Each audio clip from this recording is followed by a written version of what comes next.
Ne tolère pas ces 6 comportements de la part de qui que ce soit, pas même de la famille.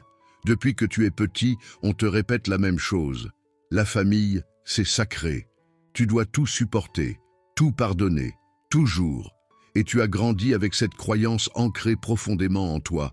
Mais aujourd'hui, regarde où ça t'a mené. Regarde combien de fois tu as avalé ta douleur au nom de ce lien de sang. La vérité, celle qu'on ne te dit jamais, c'est que certains comportements ne doivent jamais être acceptés, même quand ils viennent de ta famille, surtout quand ils viennent de ta famille. Parce qu'il existe des formes d'amour qui, dans la pratique, causent plus de douleur que de soins. Des relations qui t'étouffent au lieu de te libérer. Carl Jung parlait de ces attaches invisibles qui nous lient émotionnellement, ces chaînes qu'on ne voit pas mais qui nous emprisonnent. Il croyait fermement que voir la vérité est le premier pas vers la libération intérieure. Cette vidéo n'est pas une invitation au rejet, c'est une invitation à la conscience, à reconnaître ce qui blesse, même venant de ceux que tu aimes, parce que ça, c'est un acte d'amour-propre. Vous allez découvrir 6 attitudes que tu ne dois pas tolérer, pas même au sein de sa propre maison. Numéro 1, amour avec condition. Écoute-moi bien, parfois tu crois recevoir de l'amour, mais en réalité, on te tend un piège doré. Quelqu'un te dit « je t'aime », mais derrière ces mots se cachent des exigences silencieuses.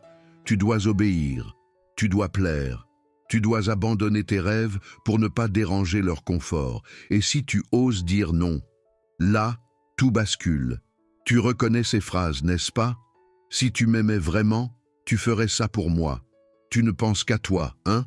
Ces mots ne sont pas innocents. Ce sont des armes psychologiques conçues pour t'écraser sous le poids de la culpabilité, pour te faire croire que ton bonheur est égoïste, que tes besoins sont secondaires, que tu dois toujours te sacrifier pour mériter leur affection. Mais regarde ce qui se passe dans ta vie. Petit à petit, tu cesses de t'écouter, tu étouffes tes envies, tu ranges tes ambitions dans un tiroir poussiéreux. Tu te moules dans un personnage qui n'est pas toi, juste pour éviter les conflits, pour maintenir une paix artificielle.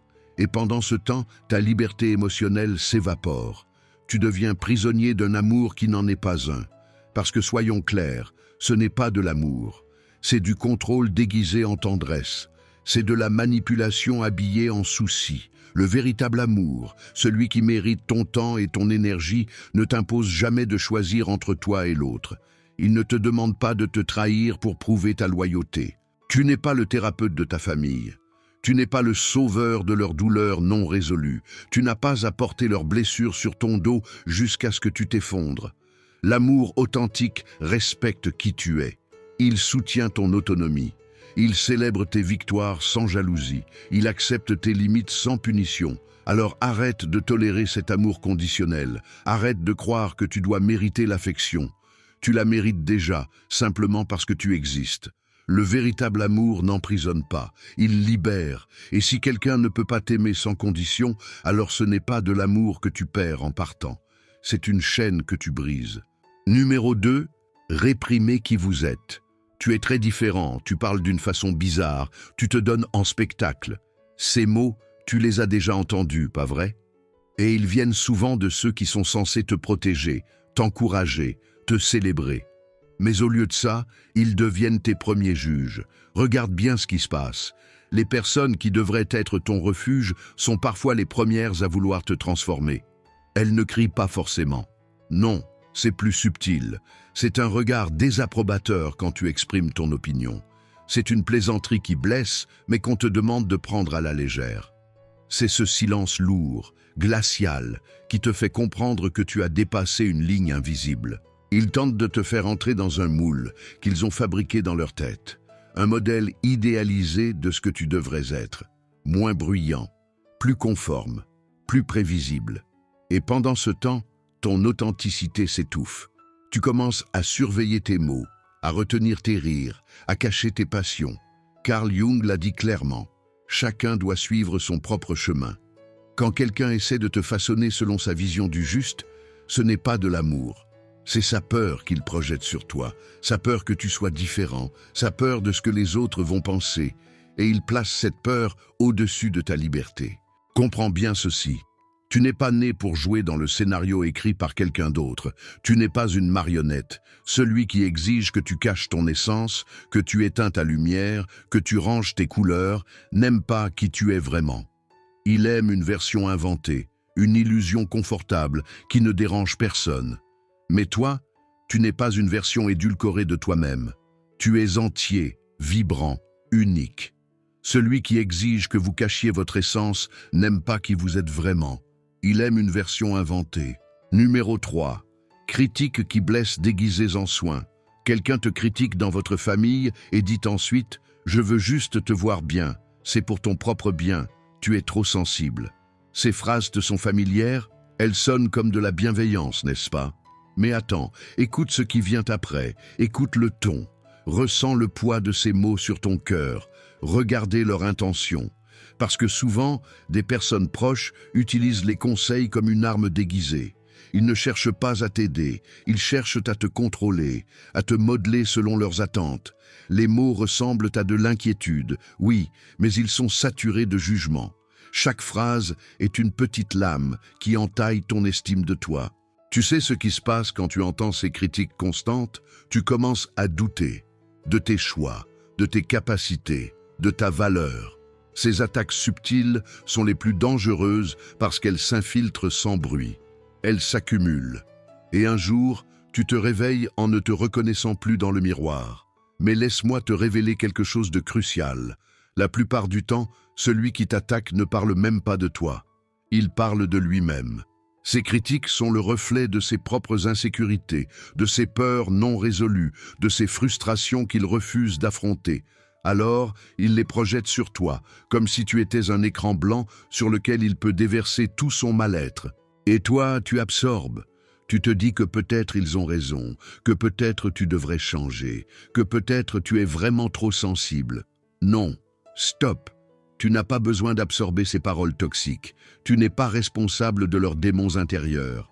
Comprends ceci, tu n'es le dépotoir émotionnel de personne. Leurs blessures ne sont pas les tiennes à porter. N'acceptez d'être le dépotoir émotionnel de personne. Les bonnes personnes félicitent d'abord et donnent des remarques d'amélioration après. Les autres, ce sont des jaloux déguisés. Numéro 4. Culpabilité comme outil de pression. Après tout ce que j'ai fait pour toi, si tu t'éloignes, tu vas m'achever. Je ne pensais pas que tu étais comme ça. Arrête-toi une seconde. Relis cette phrase. Tu l'as déjà entendue, n'est-ce pas? Peut-être pas avec ces mots exactement, mais le message était le même. Et à chaque fois, tu as senti ce poids écrasant tomber sur tes épaules. Ce genre de phrase est monnaie courante dans les relations familiales toxiques.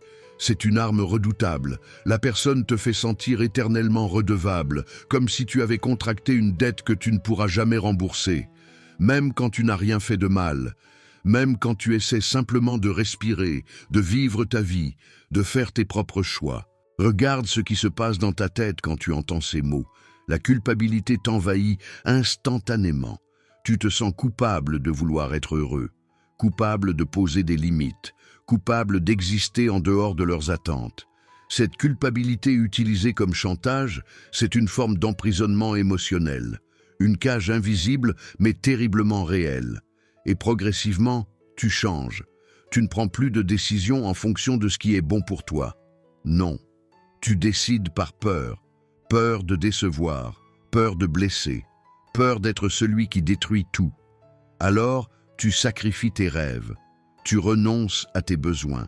Tu t'effaces pour maintenir une harmonie qui n'existe que dans leur imagination. Mais écoute-moi bien, ce n'est pas de l'amour. L'amour véritable ne fonctionne pas comme ça. Il ne réclame pas de compte. Il ne force pas ta main. Il ne manipule pas tes émotions pour te garder prisonnier. L'amour sain ne réclame pas, ne force pas et ne manipule pas. Les bonnes personnes vont t'encourager, les mauvaises vont te culpabiliser. Numéro 5. Agression déguisée en personnalité forte. Il est comme ça, ne le prends pas personnellement, c'est sa façon d'être. Combien de fois as-tu entendu ces excuses? Combien de fois t'a-t-on demandé d'encaisser, de comprendre, de pardonner encore et encore? Comme si la cruauté pouvait devenir acceptable simplement parce qu'elle est habituelle. Écoute-moi bien. Naturaliser les cris, les offenses ou le sarcasme comme une simple façon d'être, c'est une erreur dangereuse. C'est même une trahison envers toi-même, parce qu'en acceptant cette excuse, tu valides l'inacceptable. Tu donnes à quelqu'un la permission de te blesser encore et encore, sous prétexte qu'il a une personnalité forte. Mais une personnalité forte, ce n'est pas ça. Ce n'est pas hurler sur les autres. Ce n'est pas humilier avec des mots qui coupent comme des lames. Ce n'est pas se moquer de tes vulnérabilités pour se sentir supérieur. Ça, c'est de la violence déguisée. Et le fait que ça vienne de ta famille ne la rend pas moins destructrice. Rester exposé à ces paroles cruelles, à cette moquerie constante, à ce manque de respect, ça laisse des marques profondes. Invisibles peut-être, mais terriblement réelles. Même s'il n'y a pas de violence physique, les dommages émotionnels sont là. Ils s'accumulent, ils t'érodent de l'intérieur jusqu'à ce que tu ne saches plus qui tu es vraiment. Tu as le droit de dire stop. Tu as le droit de fixer des limites claires et fermes. Tu as le droit d'exiger le respect, même si ça dérange tout le monde. Même si on te traite d'ingrat, même si on te dit que tu exagères. Comprends ceci, être un parent, être de la famille, ça ne donne pas un permis de blesser. Être un parent, un frère, un oncle ne donne pas la permission de blesser. Numéro 6. Silence qui efface votre douleur. Ce n'est pas si grave, tu exagères toi aussi, il y a des gens qui traversent des choses pires. Ces mots, tu les connais par cœur, pas vrai? Tu as ouvert ton cœur, tu as osé montrer ta blessure, et voilà ce qu'on t'a répondu. Comme si ta douleur devait passer un examen d'entrée pour avoir le droit d'exister. Nier ou minimiser la douleur de l'autre, c'est une forme subtile, mais terriblement destructrice d'invalidation des émotions. C'est dire à quelqu'un « ce que tu ressens n'a pas d'importance, ta souffrance n'est pas légitime », et ça tue quelque chose en toi. Dans de nombreux foyers, montrer de la tristesse, pleurer ou exprimer sa fragilité est perçu comme une faiblesse honteuse. On t'apprend très tôt à ravaler tes larmes, à sourire même quand tu te noies intérieurement. Ce comportement t'enseigne une leçon toxique. Souffrir en silence est la bonne chose à faire. Que l'expression de tes sentiments est une erreur, un fardeau pour les autres. Et regarde ce qui se passe avec le temps. Tu arrêtes de parler, tu t'isoles, tu construis des murs autour de ton cœur, tu apprends à tout garder en toi, à porter seul le poids de tes émotions. Et cette accumulation génère de l'anxiété, de la dépression, un sentiment de solitude écrasant, même quand tu es entouré de gens. Mais écoute-moi, tu as le droit de ressentir, tu as le droit de t'exprimer, tu as le droit d'être entendu avec empathie, sans jugement, sans comparaison.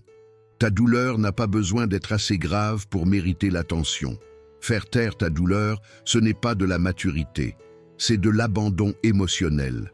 Faire taire votre douleur n'est pas de la maturité, c'est de l'abandon émotionnel.